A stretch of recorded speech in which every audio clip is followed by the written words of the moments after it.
오늘도 하나님께 예배하러 나오신 여러분들을 주님의 이름으로 환영하고 축복합니다. 우리 함께 인사하겠습니다. 주님을 향하여 할렐루야, 서로를 향하여 할렐루스. 우리나라가 인구 감소가 매우 빠른 국가 중에 하나가 되어가고 있습니다. 2021년부터 출산율이 급격히 감소하면서 지금 사회적 문제가 될 정도로 인구 절박화 현상이 강화되고 있는 이런 시대를 살아가고 있습니다. 젊은 분들이 결혼은 또 잘 안 하려고 하고 또 결혼을 해도 아이를 잘 낳지 않으려고 해요. 또 낳아도 하나 낳고 이제 그만 놓으려고 하죠. 그러다 보니까 이제는 자녀 2명이면 다자녀 가정이 돼서 국가의 혜택을 보는 이런 시대를 살아가게 됩니다. 그러니 이런 시대에 젊은 부부가 만나서 결혼을 하고 또 임신을 한다는 게 얼마나 귀한지 모르겠습니다. 저도 저희 동네에서 이렇게 임산부가 지나가면요 굉장히 반갑고 또 우리 집안 식구일 같아서 너무 기분이 좋습니다. 우리가 이런 시대를 살아가는 거죠. 그러다 보니까 임신도 너무 소중하고 귀한 일이다 보니까 또 태교에 매우 심혈을 기울이는 이런 시대가 되었습니다. 지금은 아이 하나를 낳아도 그냥 애국자 이렇게 대우를 받는 시대가 되어버린 것이죠. 그래서 이 아이를 또 출산하고 잘 키워가는 것 매우 중요한 시대가 되어버렸습니다. 아이가 이제 임신되어지고 이 뱃속에 있을 때 우리 부모들은 태교를 하죠. 태교는 임산부가 태아에게 좋은 영향을 주기 위하여 말과 행동, 마음가짐 등을 조심하는 교육 활동을 우리는 태교라고 합니다.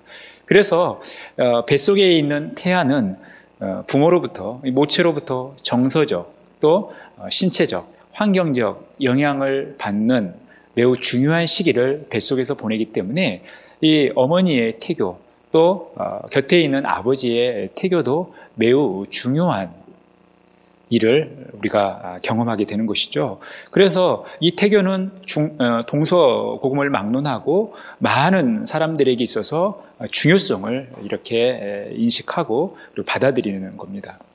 저도 태교에 그렇게 크게 신경을 쓰지 않았는데 나중에 생각해 보니까 저희 둘째 아이가 첫째 아이보다 굉장히 활발해요. 밥도 많이 먹어요. 그런데 살이 안 쪄요. 그만큼 많이 움직인다는 거죠. 이 첫째 아이 똑같은 엄마의 뱃속에서 태어났는데 왜 이 아이들이 이렇게 다를까? 곰곰이 생각해 보니까 첫 아이는 정말 첫 아이다 보니까 정말 엄마가 조심히 아이를 이렇게 임신해서 이렇게 그 임산부의 시간을 보냈어요. 그런데 이제 둘째부터는 조금 긴장이 풀리지 않습니까? 그래서 이 둘째 때 엄마가 많이 봤던 TV를 좋아하지도 않고 TV를 잘 보지도 않은데 그때 봤던 유일한 TV 프로그램이 대조영이었어요. 그래서 이 아이가 이 대조영 태교 때문에 이렇게 된 거 아닌가라고 의심을 할 정도로 아이의 모습 속에서 이렇게 활발한 모습이 나타난 것입니다. 여러분, 그래서 이 태교는 매우 중요하고 또 부모들이 많이 신경을 씁니다. 그리고 이 태교는 성경적인 근거를 가지고 있어요. 성경도 이 태교의 중요성을 매우 강조하고 있다는 것입니다. 다윗이 시편에서 이런 고백을 합니다. 71편 6절이에요. 내가 모태에서부터 주를 의지하였으며 나의 어머니의 배에서부터 주께서 나를 택하셨사오니 나는 항상 주를 찬송하리이다.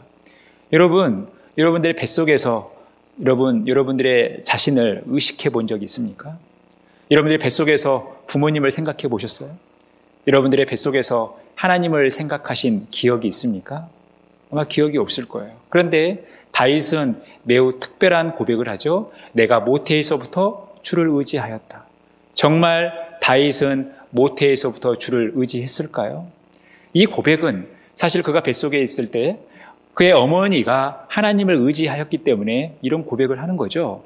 그러니까 그가 뱃속에 있을 때 어머니가 하나님을 의지하고 하나님의 선택 아래 살아가는 이 믿음의 삶을 충실히 살아간 이 태교를 했다라는 것입니다. 그래서 우리가 이 모태신앙이라고 해서 굉장히 비하하고 무시하는 경향이 있어요. 실제적으로 늦게 예수 믿고 열정적인 신앙생활을 하는 분들보다 상대적으로 조금은 얌전히 또 그렇게 활발하지 않게 신앙생활을 하는 것이 또 우리 눈에 보이는 현상이긴 하지만 그렇다고 해서 여러분 모태신앙을 무시해서는 안 되는 거예요. 그나마 모태신앙이었으니까 저 정도 된다라고 생각을 하셔야 돼요. 어머니의 뱃속에 있을 때 그래도 어머니가 기도하고 하나님을 의지하는 삶을 살았기 때문에 저 정도 가는 거지 그것마저도 없었다면 어떻게 됐겠어요? 그러니까 이 모태신앙은 매우 중요한 부분인 것입니다. 그리고 우리는 아이가 뱃속에서부터 하나님을 의지하고 하나님을 사랑하는 이 태교를 해가야 한다는 것이죠. 이사야 44장 2절에 보니까 너를 만들고 너를 모태에서부터 지어낸 너를 도와줄 여호와가 이같이 말하노라 나의 종 야곱 내가 택한 여수로나 두려워하지 말라. 하나님은 우리를 모태에서부터 만들고 지어내신 분이라는 거예요. 그 하나님께서 우리를 도와주시는 거죠. 그래서 하나님께서 늘 우리의 삶을 선하게 인도해 주시는데 그 시작이 우리가 부모님의 뱃속에서부터 이 일이 시작된다는 것을 기억하셔야 돼요. 그래서 부모된 자들은 늘 뱃속에 있는 이 아이를 위하여 기도하고 하나님을 의지하는 삶을 살아가야 되는 것이죠. 이 아이가 하나님께 달려있기 때문에 그런 것입니다. 오늘 본문도 이 임신한 한 여인과 또 그를 축복한 여인의 모습, 임신한 상태에서 태교를 하고 있는 두 여인의 모습을 보게 되는 것입니다. 오늘 본문 말씀은 마리아가 임신을 하게 되고 그의 친족 6개월 전에 이미 임신을 경험하고 있는 엘리사벳을 찾아가서 일어난 일을 보여주고 있다라는 것입니다. 마리아에게 매우 특별한 일이 생겼어요. 천사가 대답하여 이르되 성령이 내게 임하시고 지극히 높으신 이의 능력이 너를 덮으시리니 이러므로 나실 바 거룩한 이는 하나님의 아들이라 일컬어지리라. 지금 마리아는 남자를 알지 못하는 처녀입니다. 물론 약혼한 사이이긴 하지만 잠자리를 하지 않았던 처녀예요. 그런데 이 처녀인 마리아가 임신을 하게 된 거예요. 그런데 어떻게 임신이 되었는가? 성령이 임하고 지극히 높으신 이 하나님의 능력이 그를 덮었기 때문에 성령으로 잉태하게 됐다라는 것입니다. 얼마나 놀랄 일입니까? 처녀가 임신하는 것 자체도 기이한 일인데 천사가 또 어떤 이야기를 하냐면 그 뱃속에 있는 아이는 하나님의 아들이라는 거예요. 이런 일을 누가 쉽게 받아들일 수 있겠습니까? 그래서 처음에 마리아는 이 일을 받아들이지 못했어요. 너무나 기이한 일이니까. 이건 정말 우리의 상식적으로는 도저히 이해할 수 없는 일이니까 마리아가 이 사실을 받아들이지 못하는 것은 어떻게 보면 지극히 당연하고 상식적인 일일 수 있어요. 그러니 이런 마리아의 모습을 보고 천사는 엘리사벳의 일을 들어준다라는 거죠. 보라 내 친족 엘리사벳도 늙어서 아들을 배웠느니라. 본래 임신하지 못한다고 알려진 지가 이미 6달이 되었느니. 처녀가 임신을 하는 것도 기적이지만 나이가 많아 늙어서 아이를 임신하는 것도 기적이죠. 엘리사벳이 요한을 임신한 것도 전적인 하나님의 능력으로 이루어졌다는 것이죠. 이미 마리아가 임신하기 전에 6개월 전에 엘리사벳이 하나님의 능력으로 임신하게 됐다는 거예요. 그러니까 마리아의 임신도 이상하게 생각할 필요가 없다는 거죠. 이 일을 하나님께서 하신 일이기 때문에 그런 것입니다. 그런 마리아가 이제 그것을 확인차 엘리사벳을 찾아가는 그 모습을 보게 됩니다. 그리고 그 엘리사벳을 찾아간 마리아를 바라보면서 엘리사벳이 이렇게 반응을 하고 있죠. 엘리사벳이 마리아가 무난함을 들으매 아이가 복중에서 뛰노는지라. 엘리사벳이 성령의 충만함을 받아 큰 소리로 불러 이르되 여자 중에 내가 복이 있으며 내 태중에 아이도 복이 있도다. 그가 성령 충만한 상태에서 마리아를 축복하고 있습니다. 마리아를 축복하면서 마리아의 뱃속에 있는 아이를 축복하는 그 모습을 보게 되는 거죠. 임신한 여인을 향하여 축복하는 것, 여러분 이것만큼 귀한 태교가 어디 있어요? 그래서 우리가 임신한 분들 주변에 있다면 그들을 위해서 축복하는 거예요. 하나님의 은혜를 구하고 하나님의 사랑을 구하는 거죠. 이것만큼 귀한 태교가 없는 것입니다. 마리아도 이 일에 동참하고 있어요. 마리아가 이르되 내 영혼이 주를 찬양하며 내 마음이 하나님 내 구주를 기뻐하였음은 그의 여정의 비천함을 돌보셨음이라. 보라 이제 후로는 만세의 날을 복이 있다 일컬으리로다. 엘리사벳의 축복을 받은 마리아도 스스로를 축복하죠. 하나님을 향하여 찬양하고 하나님께 복을 비는 것입니다. 그러니 지금 마리아는 엘리사벳과 함께 태교를 하고 있는 거예요. 하나님을 찬양하고 하나님의 은혜를 구하고 자신이 얼마나 복받은 인생인지를 고백하고 있다는 것입니다. 이렇게 오늘 마리아는 태교를 하고 있다는 거예요. 오늘 이 마리아의 태교 속에 우리는 4가지 그 특징을 발견하게 되는 것입니다.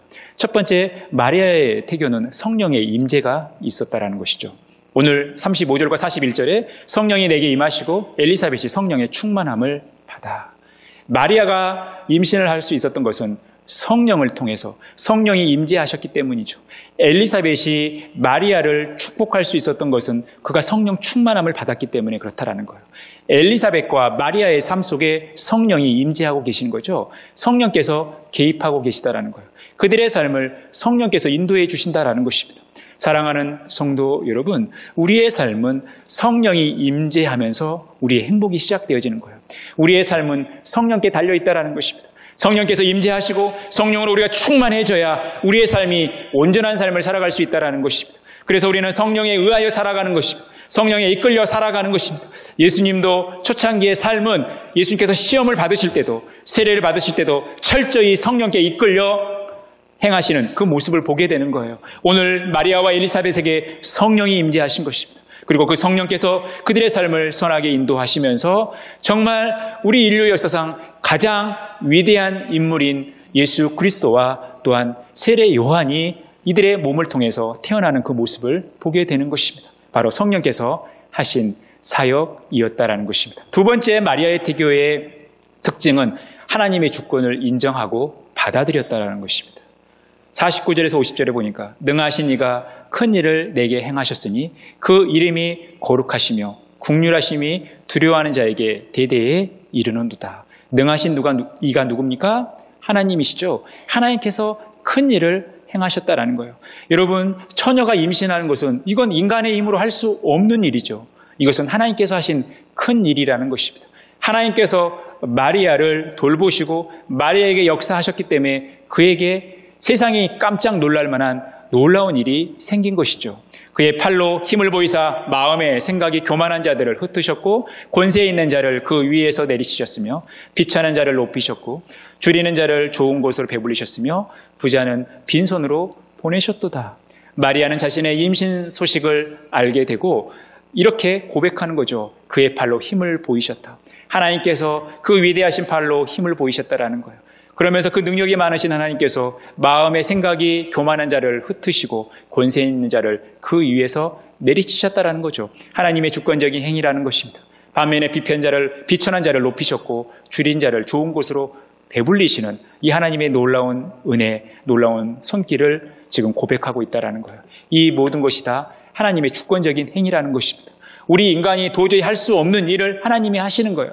여러분, 우리의 삶 속에 일어나는 모든 일들은 하나님에 의해 일어나는 일이라는 거예요. 하나님의 주권적인 행위라는 것입니다. 우리는 이것을 받아들이고 또 이것에 순종하는 삶을 살아가야 돼요. 이것을 자꾸 거부하고 거절하고 고집을 부리고 인간의 쓸데없는 계획과 야망을 가지고 살아간다면 이것은 하나님 앞에서 다 허물어지게 돼 있는 거예요. 우리의 인생이 하나님을 바라보고 하나님의 주권을 인정하고 받아들일 때에 우리의 인생이 하나님께서 기뻐하시는 삶으로 움직여지는 것입니다. 그리고 우리 안에 정말 우리가 감히 상상도 못할 기이한 일들이 벌어지는 거예요. 여러분, 이러한 놀라운 기적들을 경험하기를 원하십니까? 오늘 마리아에게 일어난 이 놀라운 일들, 이 신기한 일들을 여러분 이것이 우리의 삶의 일상이 되어 나타나기를 원하십니까? 그렇다면 이 일을 행하신 하나님의 주권을 우리가 인정하고 받아들이는 삶을 살아가야 한다는 것입니다. 오늘 이 마리아의 태교 속에서는 이 하나님의 주권을 인정하고 받아들이는 모습을 보이고 있다는 거예요. 세 번째, 마리아의 태교의 특징은 하나님의 사역에 대한 기쁨과 감사가 있다는 거예요. 오늘 43절, 44절에 보니까 내 주의 어머니가 내게 나아오니 이 어찌된 일인가? 보라, 내 문안하는 소리가 내 귀에 들릴 때에 아이가 내 복중에서 기쁨으로 뛰놀았도다. 오늘 엘리사벳이 마리아를 보는 순간 기쁨이 찾아왔던 것입니다. 그런데 그가 마리아를 만났을 때 뱃속에서 아이가 뛰어노는 것을 경험하게 되죠. 그런데 이 아이가 뛰노는데 기쁨으로 뛰놀았다는 거예요. 그러니까 이 뱃속에 있는 아이도 마리아를 본 순간 너무 기뻤다라는 거죠. 마리아의 뱃속에 있는 예수 그리스도를 본 순간 이 뱃속에 있는 세례 요한도 너무 기뻤던 것입니다. 물론 생물학적으로는, 그리고 우리가 태교의 관점에서 봤을 때 마리아를 향한 엘리사벳의 기쁨이 이 아이에게 전달되어졌고 이 아이가 엄마의 영향으로 그렇게 반응했던 것이죠. 이 기쁨을 지금 엘리사벳은 노래하고 있다는 것입니다. 나의 기쁨이 곧 내 뱃속에 있는 아이의 기쁨이라는 것이죠. 그에게 하나님의 기쁨이 찾아온 것입니다. 하나님을 향한 감사가 찾아온 것이죠. 마리아도 동일하게 고백합니다. 내 마음이 하나님 내 구주를 기뻐하였음은 그의 여정의 비천함을 돌보셨습니다. 보라 이제 후로는 만세에 나를 복이 있다 일컬으리로다. 그가 하나님을 향하여 기뻐하고 있습니다. 하나님께서 자신을 돌보시고 자신에게 큰 선물을 주신 것에 대해서 기뻐하고 감사하고 있다는 거예요. 지금 마리아는 그의 마음이 얼마나 기뻤는지, 그의 마음이 얼마나 감사한지 이 모습으로 하나님을 높이는 삶을 살아가고 있다는 거예요. 그렇게 태교를 하고 있다는 것입니다. 마지막 마리아의 태교의 특징은 말씀을 이루시는 하나님을 향한 신뢰와 기대가 있다는 거예요. 마리아의 태교의 네 번째 특징은 말씀을 이루시는 하나님을 향한 신뢰와 기대가 있다는 거예요. 오늘 37절과 39절에 보니까 대저 하나님의 모든 말씀은 능하지 못하심이 없느니라. 마리아가 이르되 주의 여정이오니 말씀대로 내게 이루어지이다 하며 천사가 떠나가니라. 마리아에게 행하신 하나님께서 하시는 모든 말씀은 모든 것이 능하다라는 것입니다. 이 하나님의 말씀은 능하기 때문에 그 하나님의 말씀을 믿고 나아가면, 그 말씀을 믿으며 나아가면 하나님께서 복을 주시고 또 그 믿음인 대로 그대로 될 것이라고 고백하고 있다는 거예요. 우리의 믿음의 분량과 상관없이 하나님의 말씀은 위대하시고 능력이 있으시고 모든 것을 할 수 있기 때문에 그 말씀의 능력을 의지하며 지금 나아가고 있는 마리아의 모습을 보게 되는 것입니다. 주께서 하신 말씀이 반드시 이루어지리라고 믿은 그 여자에게 복이 있도다. 하나님의 말씀이 반드시 이루어질 것을 믿는 사람은 복이 있는 것입니다. 하나님께서 그 말씀대로 반드시 성취하시기 때문에 그런 거예요. 사랑하는 성도 여러분, 그래서 우리는 이 하나님의 말씀을 믿고 나가는 것입니다. 그리고 반드시 이루어질 그 하나님의 말씀을 기대하며 살아가는 것입니다. 여러분, 이것이 믿음의 삶이라는 거예요. 오늘 마리아는 그 고백을 하고 있는 것입니다. 그 종 이스라엘을 도우사 긍휼히 여기시고 기억하시되 우리 조상에게 말씀하신 것 같이 아브라함과 그 자손에게 영원히 하시리로다 하니라. 하나님의 말씀은 시간을 뛰어넘는 것입니다. 시공간을 뛰어넘는 거예요. 그 옛날 하나님께서 약속하시는 말씀이어도 수천 년이 지나도 그 말씀이 반드시 이루어지는 것입니다. 그 옛날 이스라엘 백성들에게 말씀하신 그 하나님이 그 이스라엘의 후손들에게도 분명히 말씀하시고 그 말씀대로 이루어 가시는 하나님이라는 거예요. 우리는 이 하나님을 기대하며 살아가는 것입니다. 우리 안에 많은 일들이 생겨날 때 이 일을 우리가 하나님께서 행하신 기적, 하나님의 말씀이 그대로 이루어지는 일로 우리가 받아들이면서 그 하나님을 끝까지 신뢰하는 거예요. 흔들리지 않고 믿고 가는 것입니다. 그리고 반드시 이루어질 것을 기대하며 살아가는 것입니다. 이것이 하나님을 섬기는 우리의 태도인 것입니다. 오늘 이 마리아의 태교는 하나님에 의한, 하나님을 위한 태교를 하고 있다는 거예요. 이 태교는 하나님께 달려있는 우리의 인생이 어떠한 존재이고 어디를 향해 가는지를 분명히 보여주는 매우 위대하고 모험적인 태교라는 것입니다. 그래서 우리는 이 태교의 삶을 살아가는 거예요. 그런데 여러분, 우리가 출산이라는 것은 꼭 자연생식법을 통해서 나타나는 것만이 출산이 아닙니다. 우리가 하나님을 섬기는 하나님의 백성으로 살아간다는 것, 하나님의 자녀로 살아간다는 것, 예수 그리스도의 제자로 살아간다는 것은 우리가 영적인 재생산을 하는 거죠. 우리는 이것을 믿음의 열매라고 하는 것입니다. 우리가 신앙생활을 잘 해갈 때 우리의 결과물이 어떻게 나타나야 되느냐, 내가 하나님을 사랑하고 하나님 앞에 믿음의 삶을 잘 살아가고 있다면 나와 똑같은 그 믿음의 존재를 하나님께 드리는 것입니다. 이것이 믿음의 열매이고 또한 우리를 통해서 일어나는 영적 재생산이라고 하는 거예요. 그래서 우리는 이 영적 재생산을 위해서 힘쓰는 것입니다. 그래서 우리가 지난주에 태신자를 작정했습니다. 우리가 태신자를 작정했다는 것은 우리가 태신자를 품고 기도하는 것이죠. 한 영혼이 우리 품 안에서 이제 자라가는 것입니다. 그래서 우리는 이 영혼의 태교를 해야 된다는 것입니다. 늘 성령의 임재를 사모하면서 성령 충만함을 사모하면서 태교에 임하는 것입니다.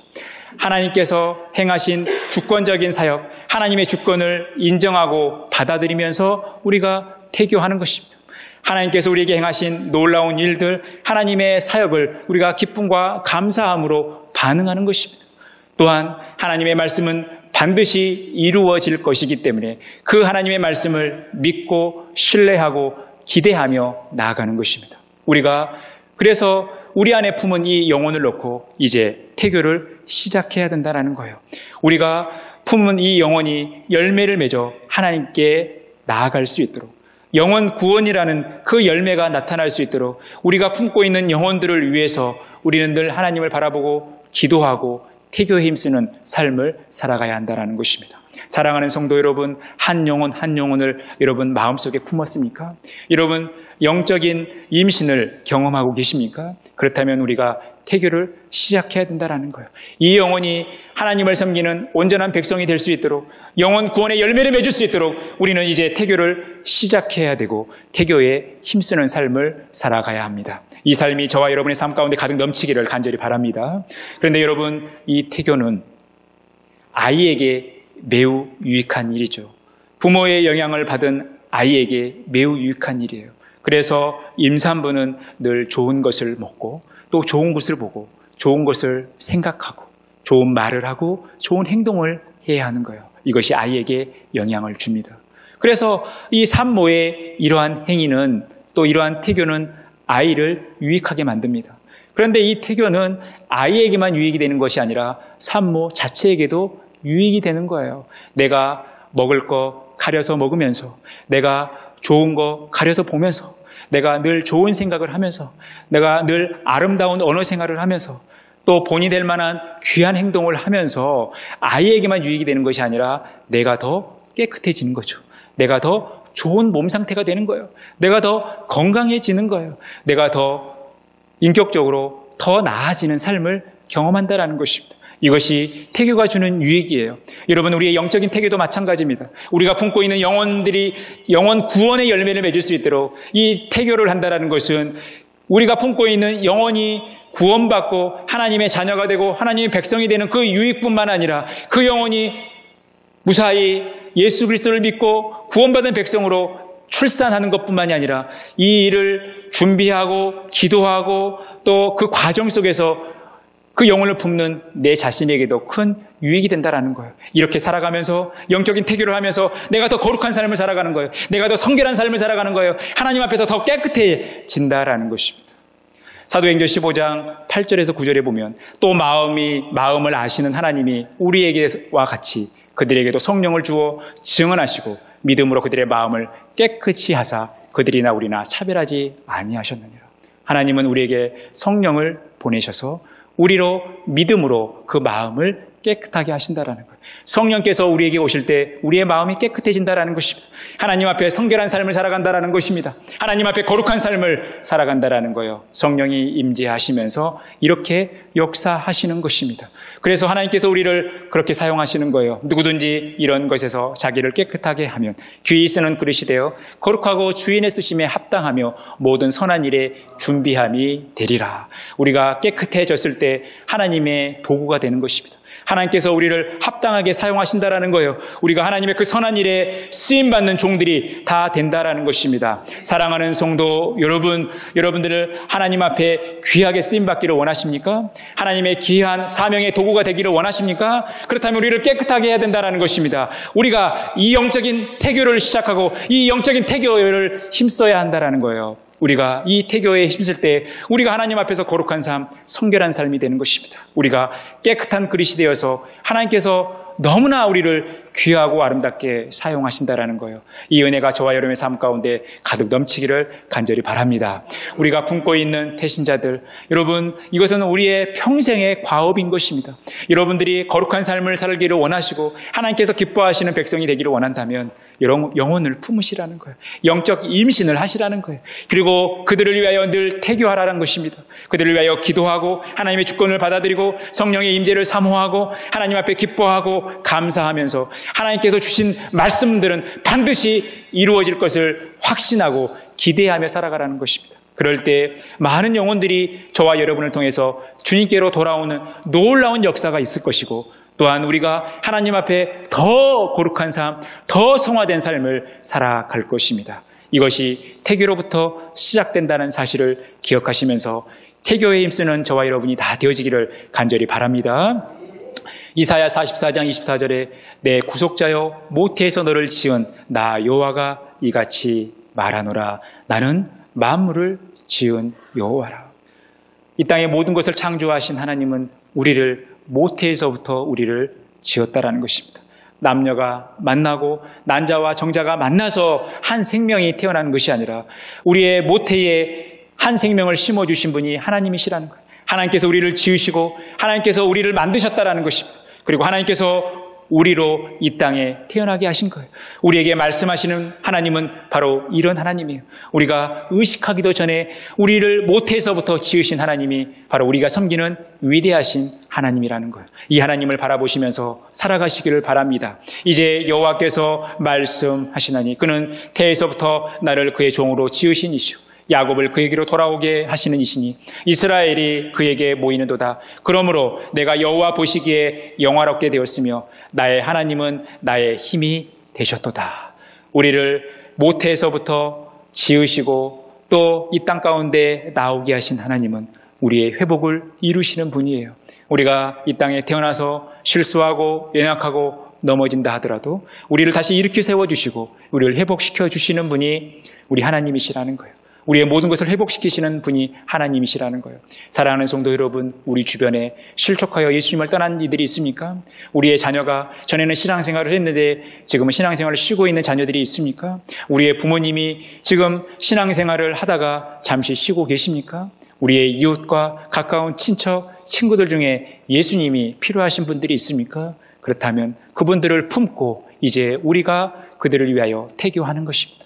그러면서 그 영혼이 영혼 구원이라는 열매를 맺는 것입니다. 그리고 우리가 하나님께 영광을 돌리는 거예요. 그러면서 보너스로 우리의 삶이 하나님 앞에 거룩해지는 것입니다. 사랑하는 성도 여러분, 이 삶을 우리가 힘써 살아가셔야 하는 것입니다. 우리 시편 139편 1절에서 13절에서 16절 말씀을 함께 읽고 말씀을 마무리하겠습니다. 주께서 내 내장을 지으시며 나의 모태에서 나를 만드셨나이다. 내가 주께 감사하오면 나를 지으심이 심히 기묘하심이라. 주께서 하시는 일이 기이함을 내 영혼이 잘 아나이다. 내가 은밀한 데서 지음을 받고 땅의 깊은 곳에서 기이하게 지음을 받은 때에 나의 형체가 주의 앞에 숨겨지지 못하였나이다. 내 형질이 이루어지기 전에 주의 눈이 보셨습니다. 나를 위하여 정한 날이 하루도 되기 전에 주의 책에 다 기록되었나이다. 여러분, 우리 앞에 보이는 현상보다 하나님의 일하심이 앞서는 것입니다. 우리가 움직이는 것보다 하나님의 계획이 앞서는 거예요. 여러분, 우리가 한 아이를 출산하는 것, 임신하는 것도 너무 어렵고 또 그 아이를 무사히 출산하는 것도 너무나 어렵습니다. 하나님의 은혜가 아니면 기적과 같은 일이 한 영혼을 출생하고 이 땅에 보내는 거죠. 그런데 그 영혼 구원을 위해서 한 영혼을 품는다? 그 영혼을 전도한다? 얼마나 어렵습니까? 여러분, 전도하는 게 얼마나 어려워요. 내 가족, 내 자녀들도 내가 마음대로 못하는 게 여러분 전도 아닙니까? 그런데 그 전도를 누가 하시느냐? 하나님이 하시는 거예요. 우리를 통하여 품게 하시고 태교하게 하시면서 한 영혼의 구원을 이루어 가신다라는 거예요.